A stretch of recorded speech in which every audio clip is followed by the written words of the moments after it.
This morning, with the smoke on, all four of the aircraft are in what's known as the diamond formation.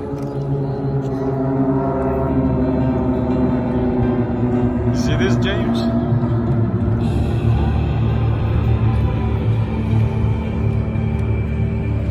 Now, the March Aero Club is frequently seen at air shows throughout the Southern California region during each air show season. They fly the T-34 Mentor, product of the Beechcraft Corporation. This aircraft is an evolution of the very familiar civilian Beechcraft V-tail Bonanza, which was first introduced in 1947.